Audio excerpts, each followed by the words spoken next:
Todos os dias, milhões de brasileiros acessam a B3 para investir seus recursos.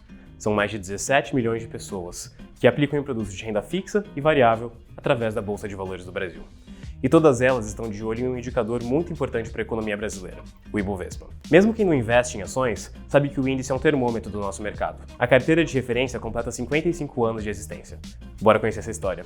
O cálculo começou a ser elaborado em 1967, quando o sistema financeiro do Brasil passou por uma série de viradas e reformas. Naquela época, a quantidade de investidores era muito menor do que a de hoje. Mas mesmo assim, já era necessário ter uma referência para avaliar o mercado nacional. E aí, depois de muitos estudos e testes, o Ibovespa começou a ser computado em 1968. E ele não parou desde então. Ao longo das décadas, o Ibov viu o mercado crescer e se transformar. No início, o cálculo do índice era feito à mão, e só nos anos 80 que ele passou a ser computadorizado.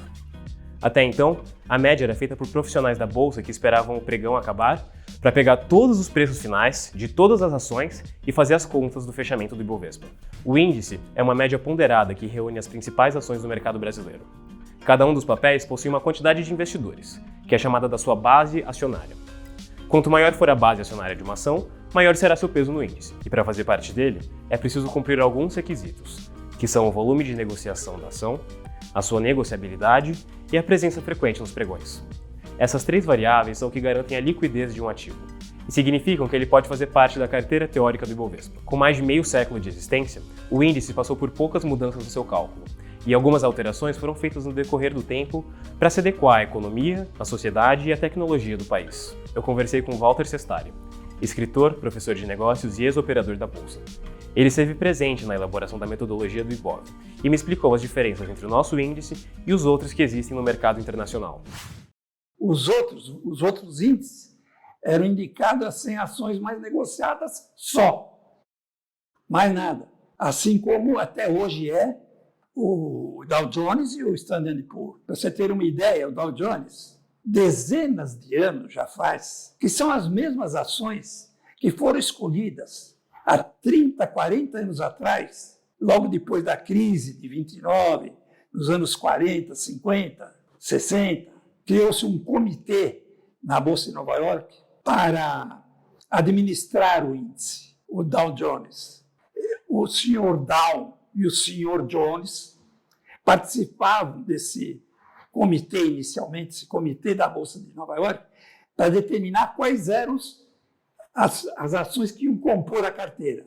E eles escolhiam 30 empresas. Até hoje é assim. Cerca de 80% de todo o volume de negócios em ações da Bolsa pode ser captado pelo Ibovespa. Durante todas essas décadas, o índice assistiu e refletiu os maiores eventos da economia do país. A maior queda da história do índice, de 22,20%, aconteceu em 21 de março de 1990, quando o Plano Collor foi anunciado.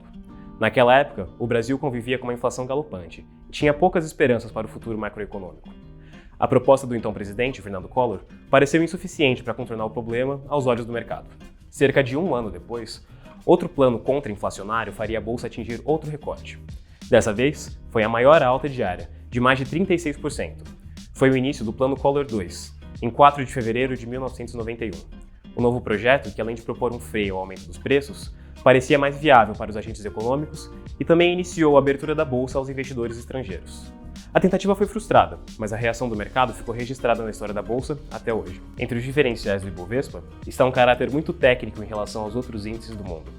E mesmo que outros indicadores tenham surgido dentro da própria B3, nenhum deles conseguiu a credibilidade que o Ibovespa conquistou através dos anos. Outro veterano do mercado, o Luiz Barsi, me disse que o ambiente de negócios do país é muito fértil para o crescimento e está repleto de possibilidades.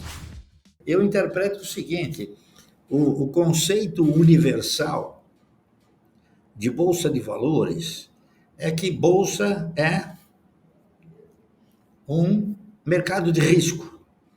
Mas esse conceito ele é definido, né, em países desenvolvidos, onde você compra uma ação que o valor patrimonial é 1 e você paga 20, 10, 15. Né?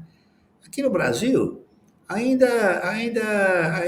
nós não podemos e não devemos considerar o conceito de mercado como um mercado de risco.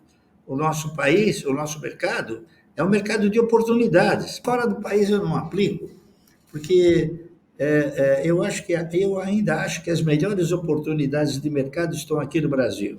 E se você quiser ler a história completa do Ibovespa e como o índice funciona no detalhe, é só acessar a matéria que eu fiz para o Bora Investir, que está no link da descrição. Além de ler a reportagem lá no site do Bora, você pode se atualizar sobre a economia, o mundo dos investimentos e das finanças pessoais.